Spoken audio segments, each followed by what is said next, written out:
आज आप एक सवाल बना करके दिखाइए सबसे पहले, ठीक है। ये सवाल है क्या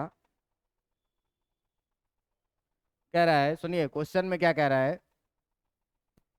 कह रहा है क्या कि two balls, two spherical balls, two spherical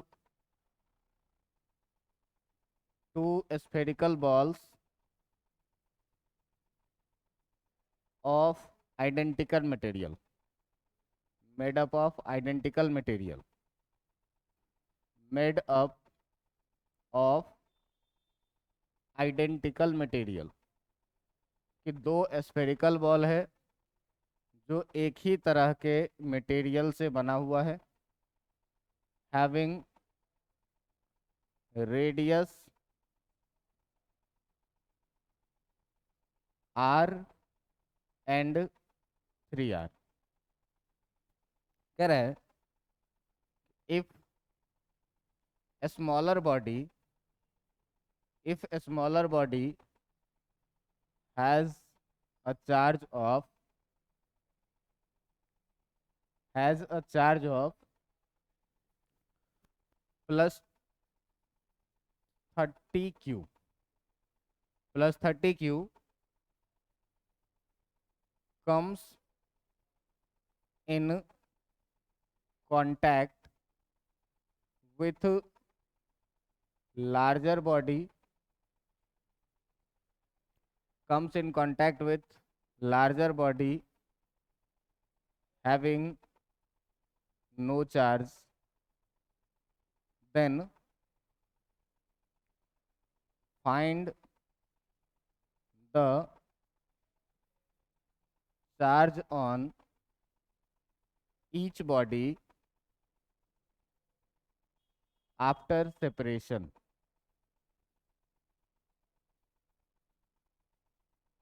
कह रहा है कि आपके पास दो बॉडी है, स्फेरिकल बॉडी है जो एक ही तरह के मटेरियल का बना हुआ है। एक का रेडियस दिया हुआ है कि R, और दूसरे का रेडियस क्या दिया हुआ है 3R। कह रहा है कि अगर छोटे वाले बॉडी पर जो चार्ज है, वो चार्ज कह रहा है कि प्लस 30 कूलम का है, और बड़े वाले बॉडी पर जो चार्ज है वो 0 है, कह रहा है कि उस पर कोई चार्ज नहीं है। ठीक ना, ऐसा सिचुएशन दिया हुआ है। कह रहा है कि छोटे वाले जिसका रेडियस है कितना R, और बड़ा वाला जिसका रेडियस है कितना 3R। कह रहा है कि इस दोनों में छोटे वाले बॉडी पर जो चार्ज है वो कितने का, +30 Q का, +30 Q का। और छोटे वाले पे इनिशियली अभी जो चार्ज है वो कितना 0, कोई चार्ज नहीं है। ठीक ना। कह रहा है कि इस दोनों को कांटेक्ट में लाया गया, और कांटेक्ट में लाने के बाद जब सेपरेट किया जाएगा, तो कांटेक्ट में लाएंगे तो इस पर से कुछ चार्ज उस पर सेपरेट होगा, ट्रांसफर होगा। तो कह रहा है कि जब कांटेक्ट में से हटाएंगे, इसको सेपरेट करेंगे, तो बताइए कि अब दोनों बॉडी पर कितना कितना चार्ज बचेगा। ठीक ना, कि दोनों बॉडी पर कितना कितना चार्ज बचेगा। तो सीधे सीधे ये ध्यान रखना कि जो सरफेस एरिया ऑफ स्फीयर है, जो सरफेस एरिया है किस चीज का, ऑफ स्फीयर का, ये तुम जानते हो कितना, 4πr², है ना। तो अगर छोटे वाले स्फीयर के एरिया को बोलो ए, तो ए बराबर कितना निकलेगा 4πr²। और अगर बड़े वाले के सरफेस एरिया का बात करोगे ए डैश, तो ये कितना निकलेगा 4π, और इसका आर है कितना 3R, इसका होल स्क्वायर। ये कितना हो जाएगा भाई, ए डैश हो जाएगा 4π × 9R²। इसको जरा अच्छे से देखोगे तो 9 टाइम्स 4πr² होगा कि नहीं होगा, होगा। 9 को पहले लिख लिए, 4 को बाद में लिख दिए, बस। अब ये देखो कि ये 4πr² ए के बराबर में है, मतलब कि जो ए डैश है तुम्हारा वो 9 टाइम्स ऑफ ए है। मतलब पहले बॉडी का जितना सरफेस एरिया है उसका 9 गुना दूसरे बॉडी का सरफेस एरिया है। अब चार्ज जो ट्रांसफर होता है, वो मैं आपको क्या बोला था कि चार्ज ट्रांसफर जो है, वो चार्ज ट्रांसफर डायरेक्टली प्रोपोर्शनल होता है किस चीज के, एरिया के। अगर छोटा सतह मिलेगा तो कम चार्ज ट्रांसफर होगा, अगर बड़ा सतह मिलेगा तो अधिक चार्ज ट्रांसफर होगा। तो भाई देखो, इसको बड़ा सतह मिला, यहाँ से मैक्सिमम चार्ज ट्रांसफर होगा। अब कह रहा है कि ये जितना बड़ा एरिया है इसका सरफेस एरिया, उसका 9 गुना ज़्यादा बड़ा इसका एरिया है ना। ये बात तो पता चला है, इसका मतलब 9 गुना ज़्यादा चार्ज भी ट्रांसफर होगा। तो मान लो कि सेपरेशन के बाद इस पर जो चार्ज बचा वो कितना x, तो इस पर कितना चार्ज आएगा, इसका 9 गुना 9x। और जब दोनों चार्ज को जोड़ेंगे तो टोटल चार्ज के बराबर में हो जाना चाहिए, हो जाना चाहिए कि नहीं। तो जब आप करिएगा x प्लस 9x बराबर कितना, प्लस 30q, तो यहाँ से आ जाएगा 10x इक्वल टू कितना, 30q, और x बराबर आ जाएगा कितना, प्लस 3q। इसका मतलब सेपरेशन के बाद, इसका मतलब कि सेपरेशन के बाद जो तुम्हारा छोटा बॉडी है इस पे जो चार्ज बचेगा वो कितना बचेगा, q equal two plus 3q, और इस पे 9x बोले हो, तो इस पे जो सेपरेशन के बाद चार्ज बचेगा q इक्वल टू कितना आ जाएगा, प्लस 27। बात समझ में आई कि नहीं आई, बात समझ में आई। अब देखिए यहाँ दोनों स्फेयर दिया हुआ है, अगर दिया रहता कि एक क्यूब है एक स्फेयर है तो क्यूब का सरफेस एरिया निकालते, स्फेयर का सरफेस एरिया निकालते, और दोनों सरफेस एरिया में देख लेते जितना गुना सरफेस एरिया चार्ज का ट्रांसफर भी उतना गुना होगा। समझ में आ रहा है कि नहीं आ रहा है। तो ऐसे ही ऐसे सवाल पूछे जाएंगे आपसे कंडक्शन। यहाँ तो मैं 2 ही बॉडी दिया हूँ, 3-4 बॉडी दे देगा, कहेगा कि मैं पहले तुम्हारे पास गया। तो जैसे ही एक दूसरे से मिले आधे आधे हो गए, ये रूल है कि जैसे ही 2 आदमी मिलेगा आइडेंटिकल शेप का, अगर हो बराबर शेप का हो तो कल ही बताया था क्या कि बराबर शेप का रहेगा तो आधा आधा ट्रांसफर होगा। इंडक्शन वगैरह पे नहीं, इंडक्शन वगैरह पे टोटल चार्ज पोलराइज हो जाता है। अब वो बॉडी पर डिपेंड करेगा कि कितना इलेक्ट्रॉन है उसमें, कितना प्रोटॉन है, उस बेसिस पर। इसके बगल में हम कितना हैवी चार्ज ले गए हैं तो कितना को ये सेपरेट कर पाएगा, इस सब पर, कंडक्शन पर ही ऐसा ऐसा सवाल बनता है, ठीक ना। कि क्या कि आइडेंटिकल बॉल्स है तो आधा आधा चार्ज हो जाता था। तो जैसे ही मैं तुमसे मिला, मेरे पास जितने थे तुम्हारे पास जितने थे सबको जोड़ो आधा कर दो। फिर मैं यहाँ से गया तीसरे से मिला, अब उसके पास जितना है मेरे पास जितना बचा है जोड़ो और उसका आधा कर दो, है ना। अब बॉडी आइडेंटिकल अगर मेंशन किया हुआ है तो आधा आधा ही होगा। तो इस तरह से भी सवाल पूछ देते हैं। जैसे क्या देखिए कि जैसे आपको कह देगा क्या कि मान लीजिए कि एक बॉडी है, मान लीजिए कि एक बॉडी है इसका नाम है ए, एक इतना ही बड़ा बॉडी है जिसका नाम है बी, और एक फिर से इतना ही बड़ा बॉडी है, और एक फिर से इतना ही बड़ा बॉडी है जिसका नाम है सी। अब कह देगा कि ये 3 बॉडी है और तीनों के पास क्या कह दिया कि इसके पास चार्ज है +3q, इसके पास है -5q, और इसके पास है -2q। इसका नाम है ए, इसका नाम है बी, और इसका नाम है सी। कह रहा है क्या कि ए पहले आया बी के कांटेक्ट में, ए पहले आया किसके कांटेक्ट में, बी के कांटेक्ट। तो जैसे ही ए बी के कांटेक्ट में आएगा तो देखो, तो जैसे ही कांटेक्ट में आएगा तो टोटल चार्ज कितना है, +3q और -5q, यानी कि -2q। टोटल चार्ज हो गया -2q। तो जैसे ही ये कांटेक्ट में आएगा, जैसे ही ये कांटेक्ट में आएगा तो तुम देख लो कि होगा क्या कि इस ए के पास और इस बी के पास भी और इस बी के पास भी जो चार्ज हो जाएगा कांटेक्ट में आने के बाद +-2q हुआ पूरा, तो आधा इस पे आ जाएगा कितना, -q, और इस पे भी आ जाएगा कितना, ये था तुम्हारा ए और ये था तुम्हारा बी। अब क्या कह रहा है कि अब ये ए बी से मिलने के बाद गया किससे मिलने के लिए, सी से मिलने के लिए। ए से मिलने के बाद गया किससे मिलने के लिए, सी से। तो अब ए और सी के मिलने के केस में तुम देखो कि ए के पास है कितना चार्ज, -q, और बी के पास है कितना, -2q। टोटल कितना हो गया माइनस। अब दोनों आइडेंटिकल है तो जो चार्ज बटेगा वो कितना, आधा आधा। तो आधा आधा बचेगा तो 3 का आधा कितना, 1.5, है ना। तो 1.5 तो ट्रांसफर होने के बाद जो आपका चार्ज हो जाएगा, ट्रांसफर होने के बाद जो आपका चार्ज हो जाएगा वो ए के पास कितना और इस सी के पास भी कितना। तो ए के पास हो जाएगा कितना ट्रांसफर होने के बाद, फिर से तुम्हारा -1.5q, क्योंकि चार्ज नेगेटिव में है, और सी के पास भी तुम्हारा कितना हो जाएगा, -1.5q। ये था सी और ये था क्या, ए। तो सवाल ऐसे ही पूछेगा क्या कि ए बी सी 3 बॉडी है, सुनिए, और तीनों जो है एक जैसे मटेरियल से बना हुआ है और तीनों का साइज भी क्या है, एक ही जैसा है, तो सरफेस एरिया बराबर होगा। अब बराबर सरफेस एरिया में क्या सिखाया हूँ कि बराबर चार्ज का ट्रांसफर होगा, दोनों पे बराबर बराबर। तो जैसे ही ए और बी को संपर्क में लाए, टोटल चार्ज देखे कितना, -2q। -2q का आधा ए पर और आधा किस पर, बी पर, हो गया। अब कह रहा है इसके बाद ए को अलग किया और ए को भेज दिए किसके पास, सी के पास।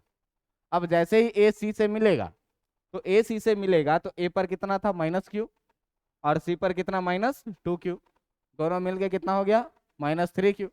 अब मिला तो चार्ज आधा आधा बांटेगा, दोनों आधा आधा बांटेगा तो कितना, -1.5q इस पे और -1.5q इस पे। ऐसे ऐसे सवाल पूछ देगा। ऐसे में 4-5 बॉडी भी दे सकता है ना। आइडेंटिकल है, डिफरेंट भी दे सकता है, तो डिफरेंट दे सकता है, तो इसी हिसाब से हम लोग डील करके क्या करेंगे, क्वेश्चन सॉल्व कर लेंगे, ठीक ना। तो ये था आपका क्या, कंडक्शन और इंडक्शन पर एक आध छोटे छोटे सवाल। आज जो इम्पोर्टेंट चीज हम लोगों को पढ़ना है, उस इम्पोर्टेंट चीज का नाम क्या है, कूलॉम्स लॉ। उस इम्पोर्टेंट चीज का नाम क्या है, कूलॉम्स लॉ। अब देखो ये कूलॉम्स लॉ क्या है। अब इस कूलॉम्स लॉ को जब देखोगे, लाल जी लिखा जाता चलो देखो, अब इस कूलॉम्स लॉ का मतलब क्या है, ये जरा सा देख लो। इस कूलॉम्स लॉ का मतलब देख लो कि क्या है।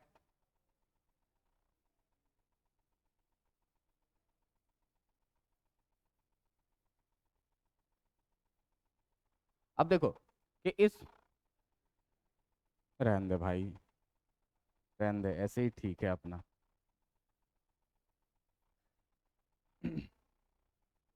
चलो यही ठीक है। क्या है टॉपिक अपना, कूलॉम्स लॉ। अब देखिए कि इस कूलॉम्स लॉ में क्या चीज पढ़ना है जो, तो सुनिए, आप लोग ये जानते हैं चार्ज का एक प्रॉपर्टी है क्या, कि सेम चार्ज एक दूसरे को रिपेल करता है और अपोजिट चार्ज क्या करता है, एक दूसरे को अट्रैक्ट करता है। तो है क्या, we know that, we know that same charge, same charge repel, ठीक ना, same charge repel each other. Same charge क्या करता है, रिपेल करता है एक दूसरे को, एंड अपोजिट चार्ज क्या करता है, अट्रैक्ट करता है, and opposite charge attract each other. तो जब सेम चार्ज रिपेल कर रहा है और अपोजिट चार्ज अट्रैक्ट कर रहा है एक दूसरे को, तो कुछ ना कुछ फोर्स से कर रहा होगा अट्रैक्ट या रिपेल। मैं तुमको धक्का दूंगा तो कुछ फोर्स से, और मैं तुमको खींचूंगा भी तो भी कुछ फोर्स से। तो to calculate, to calculate the magnitude of, to calculate the magnitude of this force of attraction, this force of interaction. जब भी मैं बोलूं इंट्रैक्शन, तो तुम समझ जाना कि आइदर अट्रैक्शन और रिपल्सन, दोनों को अगर एक साथ मिला करके बोलेंगे तो इसी को हम लोग क्या बोलते हैं, इंट्रैक्शन बोलते हैं। ये आइदर अट्रैक्शन और क्या, रिपल्सन। अट्रैक्शन या रिपल्सन के फोर्स के मैग्नीट्यूड को कैलकुलेट करने के लिए हम लोग जिस रूल का यूज करते हैं उसी को क्या बोलते हैं, कूलॉम्स लॉ, ठीक ना। तो to calculate the magnitude of these forces of interaction, the Coulomb's law is used. Coulomb's law का क्या किया जाता है, यूज किया जाता है। The Coulomb's law is use, ठीक ना। अब ये क्या कहता है, कूलॉम्स लॉ का स्टेटमेंट क्या कहता है, इस चीज पर जरा सा ध्यान दें कि कूलॉम्स लॉ का स्टेटमेंट क्या कहता है। कूलॉम्स लॉ का स्टेटमेंट क्या कहता है, इस चीज को ध्यान में रखना है। मान लीजिए कि कोई दो चार्ज पार्टिकल है, जो दो चार्ज पार्टिकल हैं ये मान लीजिए, एक ये Q1 और एक ये दूसरा कोई सा Q2, ये दो चार्ज पार्टिकल हैं। एक पे चार्ज मान लो कितना, +Q1 है, और दूसरे पे चार्ज मान लो कितना, +Q2 है, ठीक ना। इस दोनों के बारे में ध्यान देना कि इस दोनों के बारे में ये कहना है कि ये दोनों जो है वो पॉइंट चार्ज है, ये दोनों जो है वो कैसा चार्ज है, पॉइंट चार्ज। और ये भी कह रहा है तुमको कि इस दोनों के सेंटर के बीच का डिस्टेंस कितना है, स्मॉल आर। इस दोनों के बीच सेंटर के बीच का डिस्टेंस कितना है, स्मॉल आर। तो यहाँ पर मैं एक नाम लिया हूं अपने मुंह से, क्या, पॉइंट चार्ज। अब सर ये नया चीज क्या आ गया, तो सीधे सीधे देखो तुम पॉइंट चार्ज को याद रखोगे क्या, कि जो कोई आदमी तुमसे पूछे कि ये पॉइंट चार्ज क्या है, तो पॉइंट चार्ज एक मान्यता है ये कि अगर किसी बॉडी का हर एक चार्ज एक ही पॉइंट पे कंसंट्रेटेड हो जाए, जैसे मान लो ये एक बॉडी है, लीनियर बॉडी है, अगर इसके सारे चार्ज को हम किसी बिंदु पर मान लें तो इसी चार्ज को क्या बोलेंगे, पॉइंट चार्ज।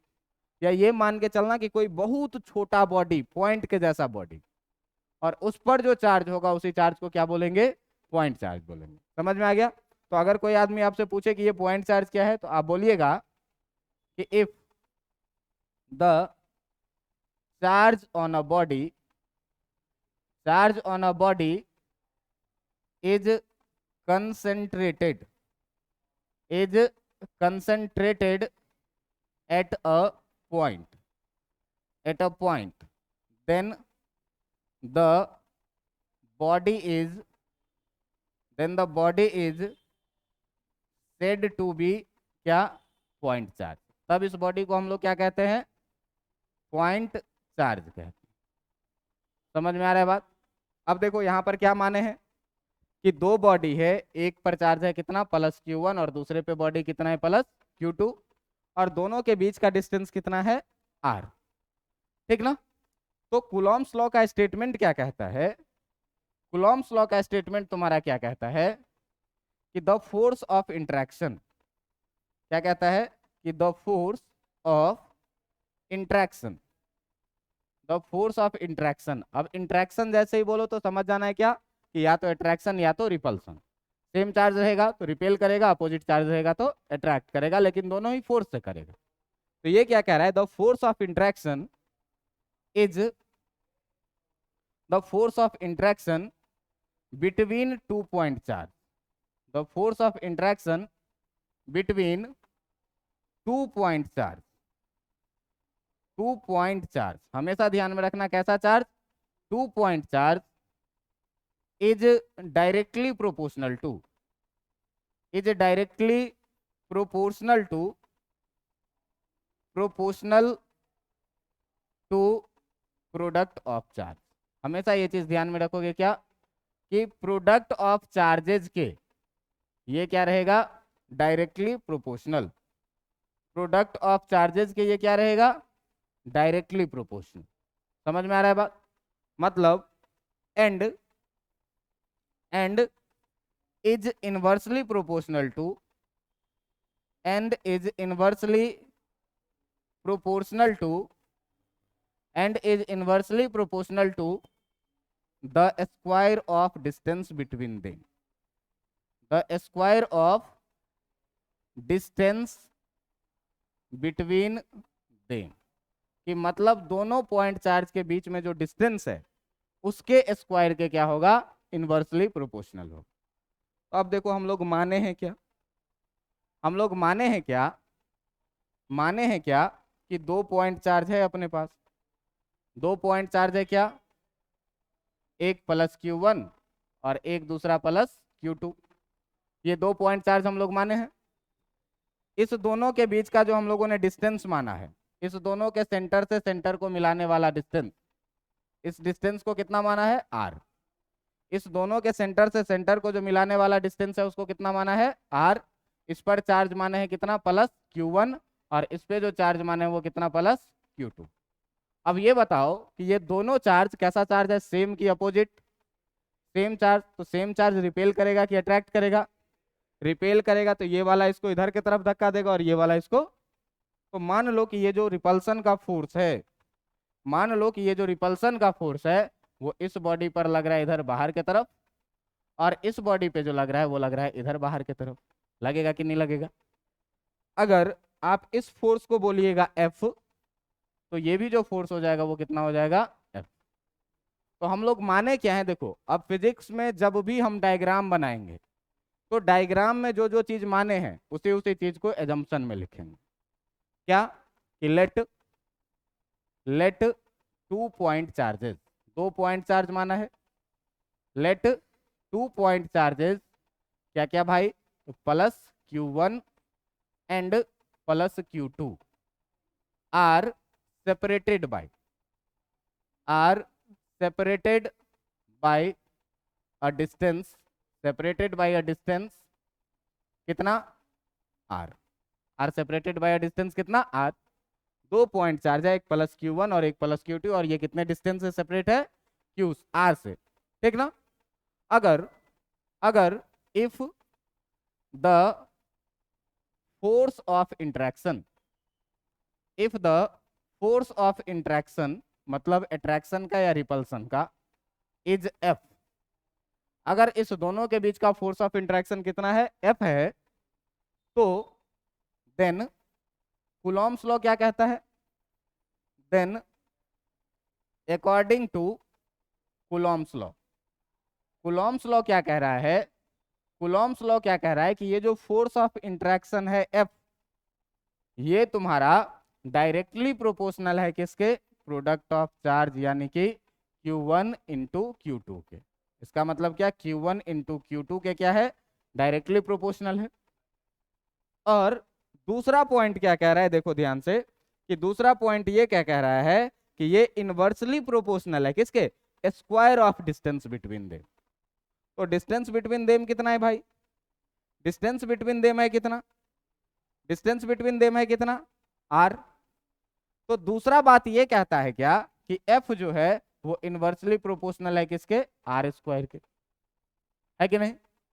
ये दो स्टेटमेंट कहता है कूलॉम्स लॉ। अब देखिए कि जब इस दोनों स्टेटमेंट को हम लोग कंबाइन करेंगे, ठीक ना, जब हम इस दोनों स्टेटमेंट को क्या करेंगे, कंबाइन करेंगे, combining these statements, these statements, इस दोनों स्टेटमेंट्स को जब हम लोग कंबाइंड करेंगे, ठीक ना, तो क्या होने वाला है ये जरा सा देख लो। इस दोनों स्टेटमेंट को जैसे ही कंबाइन करोगे, तो कंबाइन करने के बाद क्या होने वाला है ये देखो जरा सा, सीधे सीधे क्या लिखेंगे कि जो F है वो F directly proportional to Q1 into Q2 and inversely proportional to क्या, r स्क्वायर। अब जैसे ही बेटा प्रोपोर्शनल के साइन को हटाएंगे तो एक कांस्टेंट आएगा, तो प्रोपोर्शनल के साइन को आप जैसे ही F हटाते हैं और इक्वल टू में बदलते हैं तो एक कांस्टेंट आएगा K, और कितना, Q1 इंटू Q2 बाई कितना। इतनी बातें समझ में आया कि नहीं। जहां पर K के बारे में हम लोग क्या कहेंगे कि जो K है वो क्या है, प्रोपोर्शनलिटी कांस्टेंट है। K के बारे में क्या कहेंगे कि K क्या है, प्रोपोर्शनलिटी कांस्टेंट है। ये चीज इतना समझ में आया है। अब इतना में क्या कहा जा रहा है K के बारे में कि where K is proportionality constant, जहां पर K क्या है, where K is proportionality constant, ये क्या है, प्रोपोर्शनलिटी कांस्टेंट है, प्रोपोर्शनलिटी कांस्टेंट है, where K is proportionality constant. इतनी बातें समझ में आई कि नहीं। अब जरा सा K के बारे में चर्चा कर रहे हैं। आप लोगों को याद होगा जब ग्रेविटेशन पढ़ते थे तो ग्रेविटेशनल फोर्स निकालते थे, और जो कूलॉम्स लॉ में लिखे हैं प्रोडक्ट ऑफ चार्ज, वहां लिखते थे product of mass of body, और यही इनवर्स स्क्वायर रूल लगाते थे। और तब वहां होता था क्या, m1 m2 by r square, और प्रोपोर्शनल के साइन को हटाते थे तो यूनिवर्सल ग्रेविटेशनल कांस्टेंट आता था, जिसका वैल्यू कितना होता था, 6.67 इंटू 10⁻⁻19 kg मीटर स्क्वायर, है ना। होता था कि नहीं, होता था ना, कि newton metre square per kg square, 6.67 into 10⁻⁻11 kg meter square per newton square, ऐसे लिखते थे।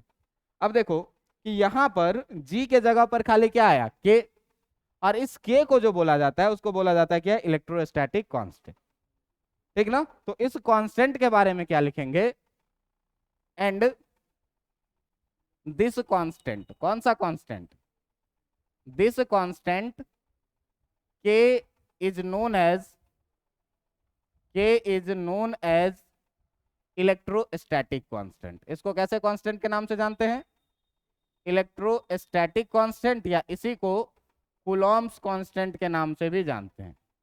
इलेक्ट्रोस्टैटिक या फिर कूलॉम्स कांस्टेंट के नाम से भी जानते हैं। अब जरा सा बात आए क्या कि ये जो कूलॉम्स कांस्टेंट है इसका वैल्यू कितना होता है। यूनिवर्सल ग्रेविटेशनल कांस्टेंट का तो वैल्यू हम लोग रटे थे 6.67 into 10⁻⁻11 Newton metre square per kg square, रटे थे ना। अब यहाँ पे सर इस कांस्टेंट का वैल्यू कितना होता है, तो इस कांस्टेंट के बारे में क्या कह रहा है कि ये जो कांस्टेंट होता है इलेक्ट्रोस्टैटिक कांस्टेंट, ये k इक्वल टू होता है कितना 1/4πε0, जिसका वैल्यू होता है 9 इंटू 10⁻9 न्यूटन मीटर स्क्वायर पर कूलॉम्ब स्क्वायर। समझ में आ रहा है बात। इसका वैल्यू कितना कह रहा है कि 9 इंटू 10⁻9 न्यूटन मीटर स्क्वायर पर कूलॉम्ब स्क्वायर। अब जरा सा देखो कि इसमें 1 को पहचान रहे हैं, 4 को पहचान रहे हैं, पाई को भी पहचान रहे हैं। सर ये क्या लिखे हुए हैं, तो ये एक सिंबल है जिसको तुम ई के जैसे लिखोगे। इसको पढ़ते हैं हम लोग क्या, एप्सिलॉन। इसको क्या पढ़ते हैं, एप्सिलॉन।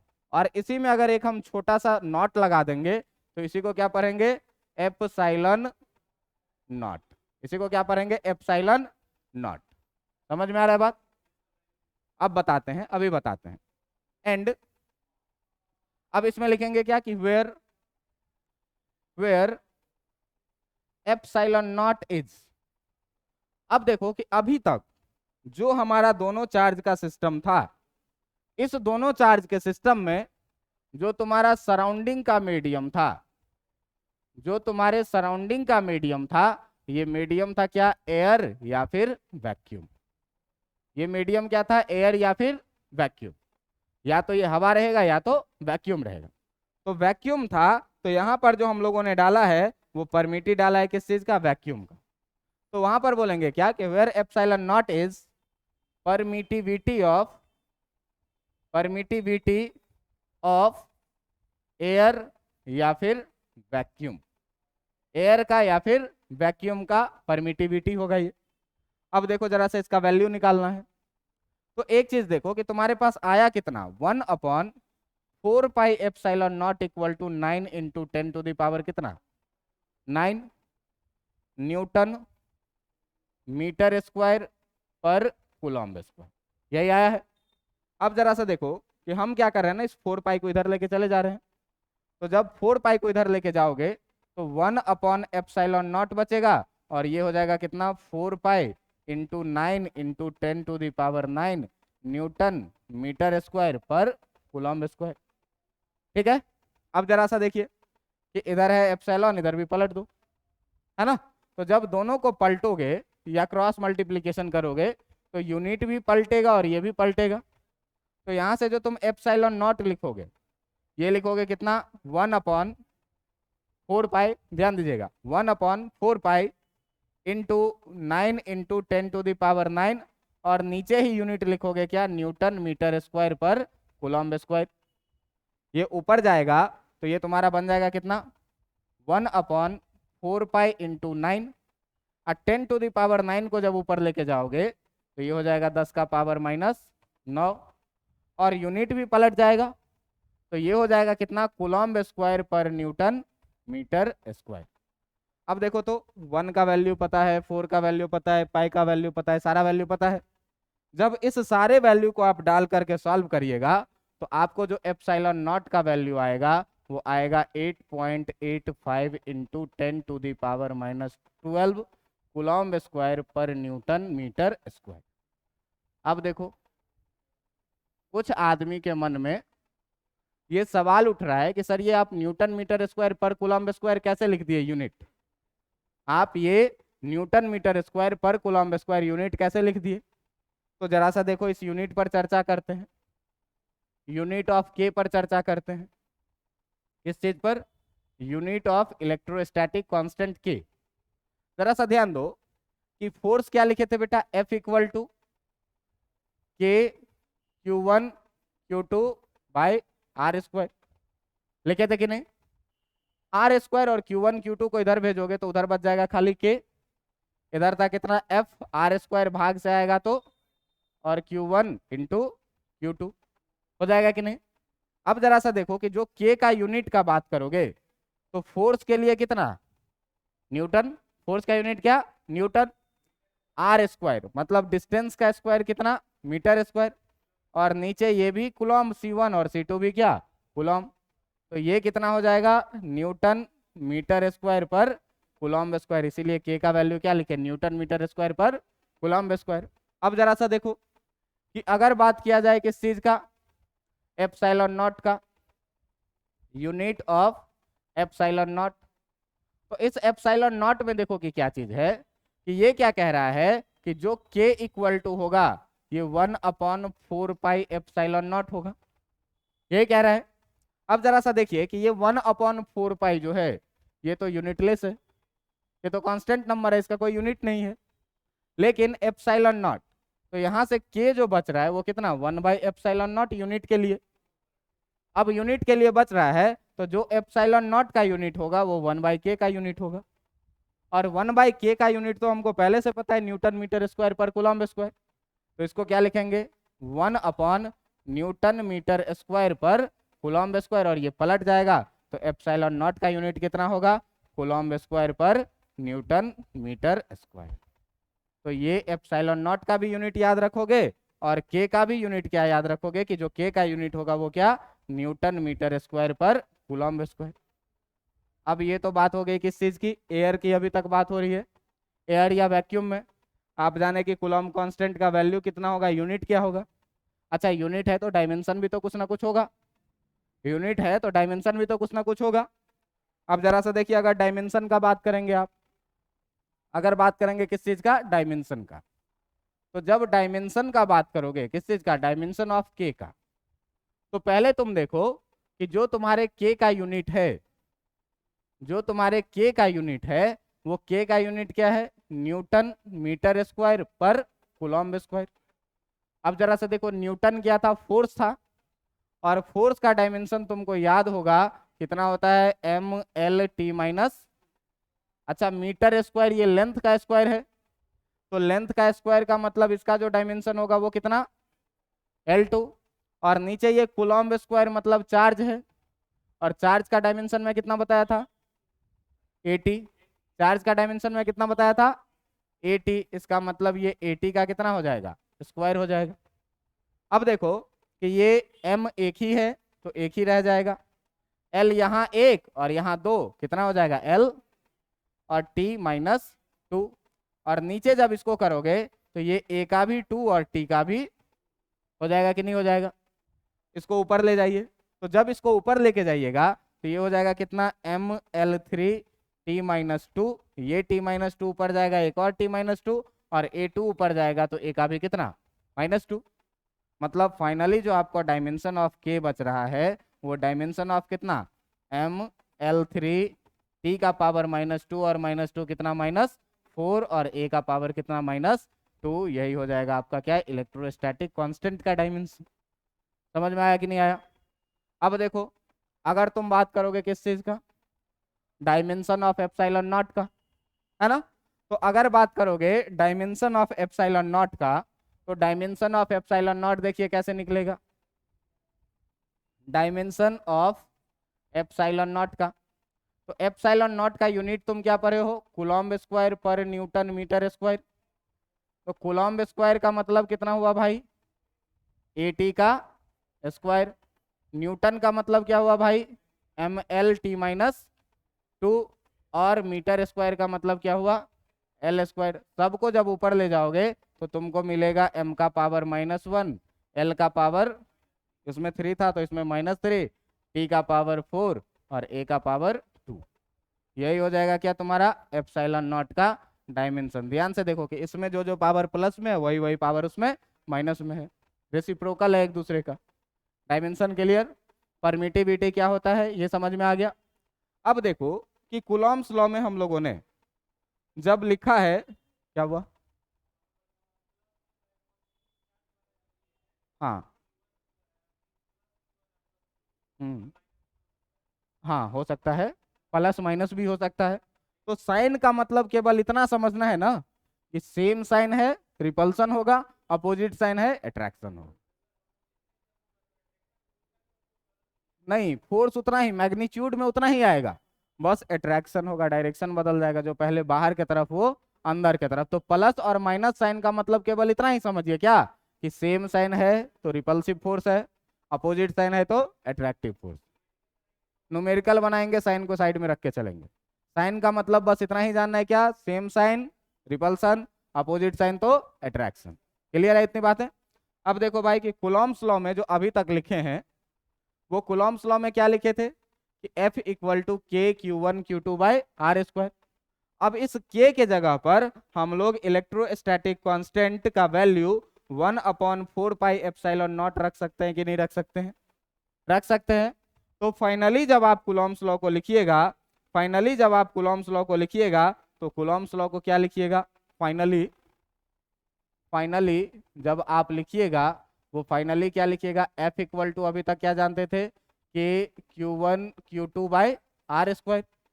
तो k का वैल्यू अब कितना आया भाई, 1/4 pi epsilon not Q1 Q2 by कितना, आर स्क्वायर।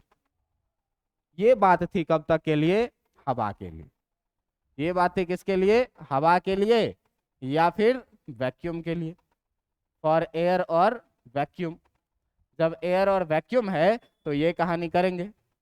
सर अगर यही पूरा पिछले वाला जो सिस्टम है, ये पिछला वाला सिस्टम अगर किसी दूसरे मीडियम में रहे तब क्या कहानी होगी। तो पिछला वाला सिस्टम क्या था, तो देखो ये एप्सिलॉन नॉट हवा की परमिटिविटी है, लेकिन दो चार्ज के बीच में जब तुम कोई मटेरियल डाल दोगे, मान लो लकड़ी भर दिए, दो चार्ज के बीच में क्या किया, जो जगह है उसमें क्या किया, लकड़ी भर दिए, तो फोर्स घटेगा बढ़ेगा कि नहीं घटेगा, बढ़ेगा, घटेगा बढ़ेगा। तो फोर्स प्रभावित हो रहा है किस चीज से, मटेरियल के मीडियम से। और मीडियम का जो कैरेक्टर डिसाइड करता है वो ये करता है कौन, परमिटिविटी। कौन कैरेक्टर डिसाइड करता है, परमिटिविटी। तो अलग अलग मीडियम का परमिटिविटी क्या होगा, अलग अलग होगा। तो भाई अगर हवा में रखे थे तो हवा का परमिटिविटी रखे, लेकिन अगर हम लोग बात करें किसी गिवन मीडियम के लिए जिसका परमिटिविटी कुछ और दिया हो, for a given medium, for a given medium having permittivity, कोई एक ऐसा मीडियम है जिसका परमिटिविटी आपके पास क्या दिया हुआ है, एप्सिलॉन एम। तब जो आप कूलॉम्स लॉ लिखिएगा, तब जो आप कूलॉम्स लॉ लिखिएगा, तब जो आप कूलॉम्स लॉ लिखिएगा, ये कूलॉम्स लॉ कैसा लिखिएगा, F इक्वल टू 1/4 पाई। अब ऐसे मीडियम की बात हो रही है जिसकी परमिटिविटी कितनी है, एप्सिलॉन एम। तो अब मीडियम डाले तो परमिटिविटी बदल गई, परमिटिव बदल गई, और कहानी वही रही क्या, Q1 Q2 बाई कितना, आर स्क्वायर। इतना बात समझ में आया। लेकिन अब देखो कि इस दुनिया में, इस दुनिया में बहुत सारे मीडियम्स हैं। इस दुनिया में क्या है, बहुत सारे मीडियम है, बहुत सारे इनफाइनाइट मीडियम्स है, और हर मीडियम का परमिटिविटी क्या है, डिफरेंट डिफरेंट है। तो इतना ज्यादा मीडियम का परमिटिविटी याद रखना पॉसिबल नहीं है। तो इसके लिए एक टर्म क्या लाया, इसके लिए एक टर्म लाया क्या, रिलेटिव परमिटिविटी। इसके लिए एक टर्म क्या लाया, रिलेटिव परमिटिविटी। अब देखो कि ये रिलेटिव परमिटिविटी क्या होता है। तो ये रिलेटिव परमिटिविटी जो होता है, रिलेटिव परमिटिविटी, ये रिलेटिव परमिटिविटी, इसको हम लोग लिखते हैं एप्सिलॉन आर, ठीक ना। इसको क्या लिखते हैं, एप्सिलॉन आर, मतलब रिलेटिव परमिटिविटी। अब इसके बारे में कहा क्या, कि कहा क्या कि ये रेशियो है, it is defined as, it is defined as the ratio of, it is defined as the ratio of permittivity of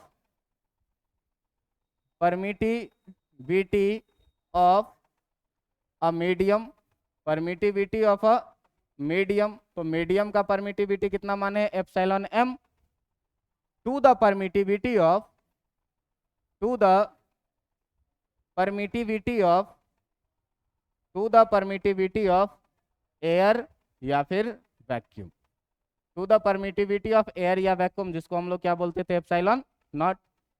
मतलब अगर बात करें भाई रिलेटिव परमिटिविटी का, अगर बात करें किस चीज का, रिलेटिव परमिटिविटी का, तो ये रिलेटिव परमिटिविटी के बारे में क्या कह रहा है कि जो रिलेटिव परमिटिविटी है वो रेशियो है किसका, परमिटिविटी ऑफ मीडियम का, परमिटिविटी ऑफ मीडियम का, और किसका, तो टू द परमिटिविटी ऑफ किसका, एयर या वैक्यूम का, परमिटिविटी ऑफ एयर का या फिर किस चीज का, वैक्यूम का। जरा सा ध्यान देखो कि रिलेटिव परमिटिविटी को एप्सिलॉन आर लिखते हैं, equal to permittivity of medium को एप्सिलॉन एम लिखते हैं, और परमिटिविटी ऑफ एयर और वैक्यूम को क्या लिखते हैं, एप्सिलॉन नॉट लिखते हैं। ये इतनी चीजें समझ में आ रही है कि नहीं? यहीं से देखो कि हम एक चीज लिख सकते हैं कि नहीं, इस एप्सिलॉन नॉट को इधर ले आओ, तो epsilon m equal to epsilon not into epsilon r हो जाएगा कि नहीं हो जाएगा? अच्छा ध्यान से देखिए कि ये रिलेटिव परमिटिविटी जो है, ये एक ही जैसे दो फिजिकल क्वांटिटी का क्या है, रेशियो है। एक ही जैसे दो फिजिकल क्वांटिटी का क्या है, रेशियो है। तो इस रिलेटिव परमिटिविटी के बारे में एक और पॉइंट क्या लिखेंगे कि ये रिलेटिव परमिटिविटी चूंकि रेशियो है, और रेशियो का कोई यूनिट नहीं होता है और डायमेंशन भी नहीं होता है, क्योंकि देखो परमिटिविटी ऊपर भी नीचे भी, यूनिट से यूनिट क्या होगा, कैंसिल। तो कैंसिल होगा तो सीधे सीधे क्या लिखेंगे कि relative permittivity epsilon r is a unitless quantity, ठीक ना, ये क्या है, unitless and also dimensionless quantity, and also क्या, डायमेंशन लेस क्वांटिटी।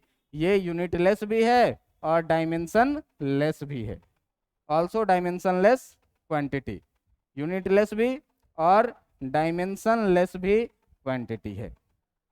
समझ में आ रहा है बात?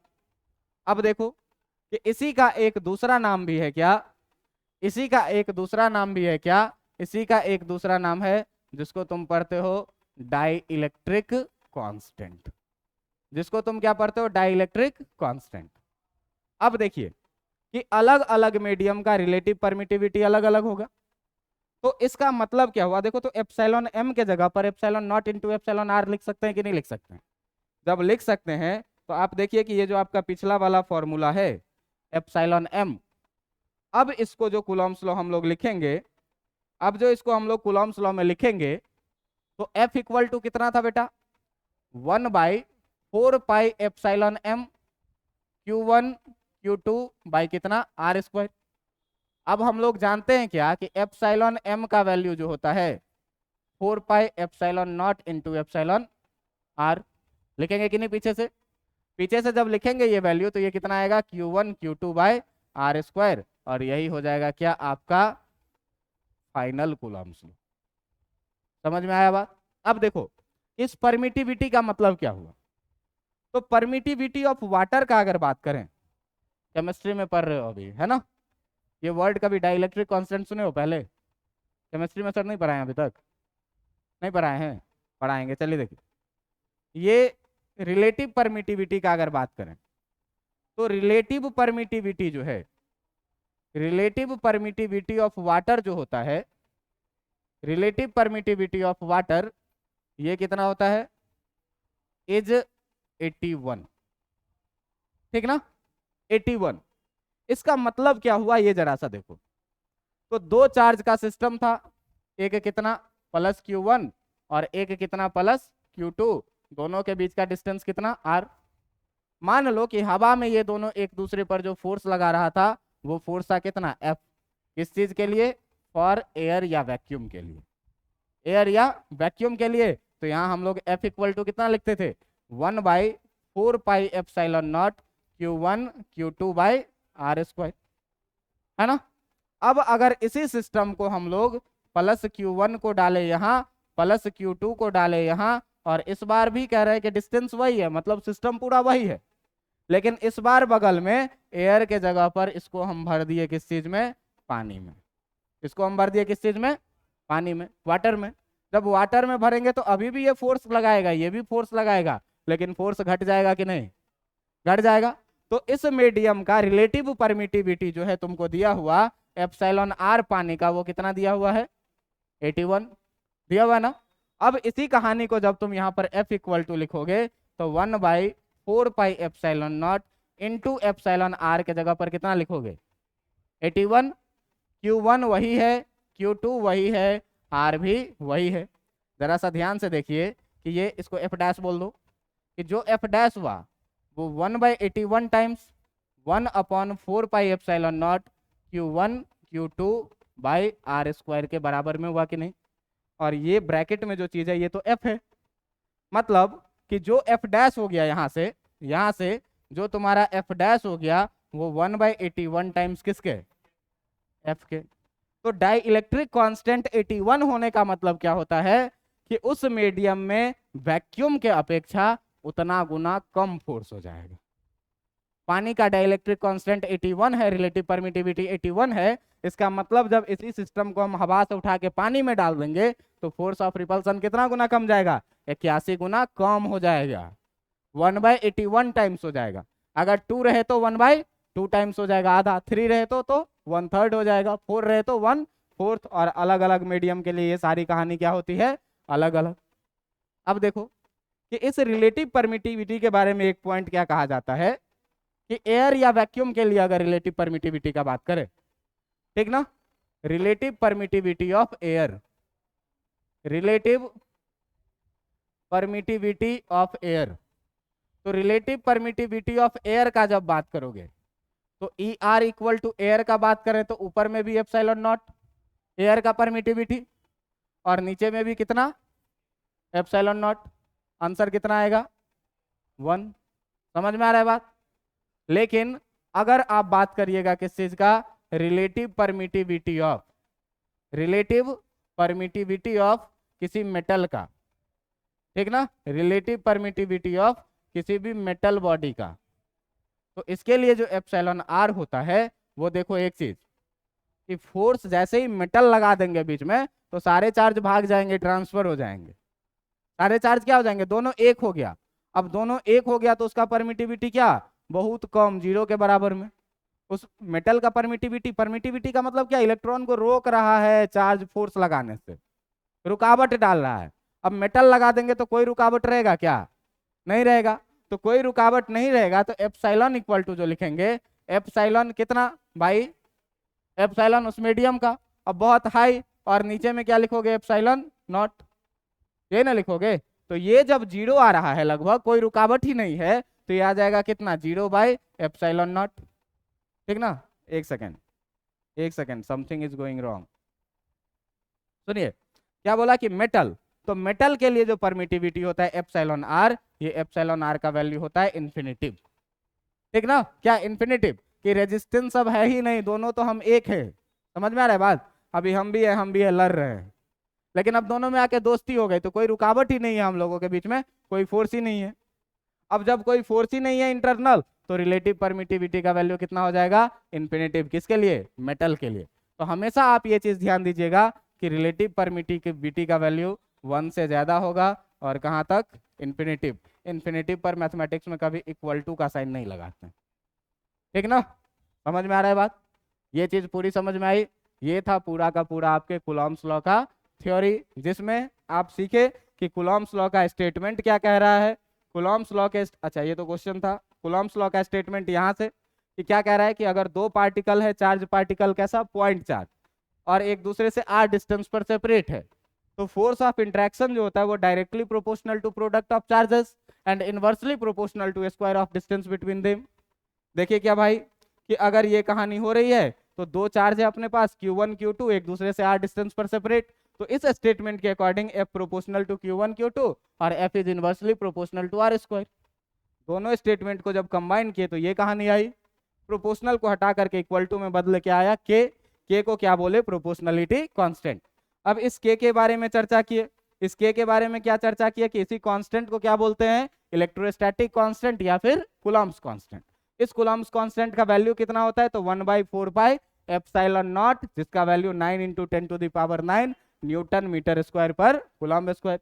अब एक अननोन क्वांटिटी क्या है, एप्सिलॉन नॉट, तो एप्सिलॉन नॉट को क्या बोले, ये क्या है, परमिटिविटी ऑफ एयर या फिर वैक्यूम, क्योंकि अभी अपना चार्ज का सिस्टम कहाँ पर है, वैक्यूम में। यहाँ से बढ़े तो एप्सिलॉन नॉट का वैल्यू निकाले। एप्सिलॉन नॉट का वैल्यू जब निकाल लिए तो फिर हम लोग बात किए थे यूनिट ऑफ के का, ये भी निकाल के देखे, फिर यूनिट ऑफ एप्सिलॉन नॉट भी निकाल के देखे। इसके बाद जब कहानी को बढ़ाए तो दोनों का डायमेंशन देखे निकाल करके, दोनों का डायमेंशन जब देखे तो फिर हम कूलम्ब्स लॉ में बदलाव किए, क्या के जगह पर अब 1/4 पाई एप्सिलॉन नॉट रखेंगे। एप्सिलॉन नॉट का वैल्यू पता चला तो फिर कहा कि ये तो अभी तक भाई हवा में बात कर रहे थे, अगर कोई दूसरा मीडियम रहे तब, तो मीडियम बदलेगा तो परमिटिविटी बदलेगी, मीडियम बदलेगा तो परमिटिविटी बदलेगी। तो हवा में जब तक थे तो हवा का परमिटिविटी, मीडियम में आए तो मीडियम का परमिटिविटी। अब समस्या क्या आ गई कि इनफाइनाइट मीडियम से कितने का परमिटिविटी याद रखोगे, तो एक टर्म क्या इंट्रोड्यूस किए, रिलेटिव परमिटिविटी। अब रिलेटिव परमिटिविटी को क्या बोला कि ये किसी मीडियम का परमिटिविटी और वैक्यूम के परमिटिविटी का क्या होता है, रेशियो होता है।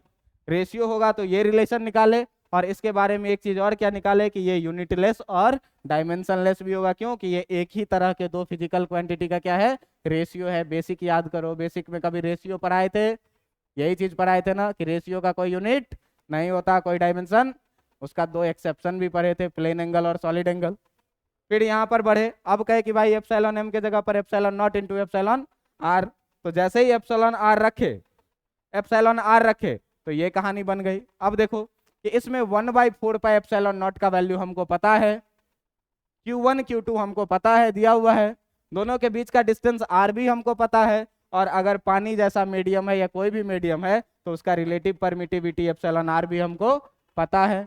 तो एप्सिलॉन आर का मतलब क्या कि अगर 81 है, इसका मतलब उस मीडियम में हवा के अपेक्षा जो फोर्स हो जाएगा वो 1/81 टाइम्स हो जाएगा। यही चीज आपको पढ़ा है आज। अब इसी चीज पर हम लोग अगले दिन क्या करेंगे, कुछ कुछ क्वेश्चंस करेंगे। इतना पढ़ के आइएगा। एक चीज और क्या बताए कि एयर का रिलेटिव परमिटिविटी कितना होगा, 1, और मेटल का रिलेटिव परमिटिविटी कितना, इनफाइनाइट। बात समझ में आ गई। तो इतना पढ़ के आना है आपको, ये पूरा का पूरा ढंग से लिख लीजिएगा। और ये आज का क्वेश्चन जो कूलॉम्स लॉ था, ये 5 नंबर का क्वेश्चन है। इतना चीज एनालिसिस कर दोगे, बीच में यूनिट डायमेंशन को छांट करके, ठीक ना। ऑब्जेक्टिव में पूछ देगा कि इलेक्ट्रोस्टैटिक कांस्टेंट का यूनिट होता है, डायमेंशन होता है, तो छाप देना है। और अगर कूलॉम्स लॉ पूछे तो आप यूनिट और डायमेंशन को क्या करिएगा, बीच में से गायब कर दीजिएगा। बाकी का पूरा जब लिख दीजिएगा तो आपको पूरे के पूरे 5 नंबर मिल जाएंगे। अभी मैं आपको पूरा का पूरा एजम्पशन लिख लिख के मैं बता रहा हूं कि कैसे कैसे लिखना है आंसर। ये धीरे धीरे गायब होता जाएगा, क्यों कि आप देख रहे हैं जो मैंने डायग्राम में किया वही एजम्पशन लिखा है, ठीक ना। तो धीरे धीरे आप डायग्राम याद करना सीखेंगे और खुद से एजम्पशन याद करना सीखेंगे। क्यों कि जब खुद से एजम्पशन लिखेंगे तो याद रहेगा। समझ में आ रहा है, मेरा लिखा हुआ भुला जाएगा। इसलिए पढ़ के आना है रेगुलर, और छोड़ना नहीं है। अगले दिन से इस पर न्यूमेरिकल आएगा, इसका वेक्टर फॉर्म आएगा। बहुत इंटरेस्टिंग चीज है, थोड़ा थोड़ा पढ़ के आओ। मैं उम्मीद करूंगा कि समझ में आया होगा। एकदम नया नया चीज है, धीरे धीरे पढ़िए और सारी चीजों को समझिए, ठीक है। चलिए, काफी आज के लिए।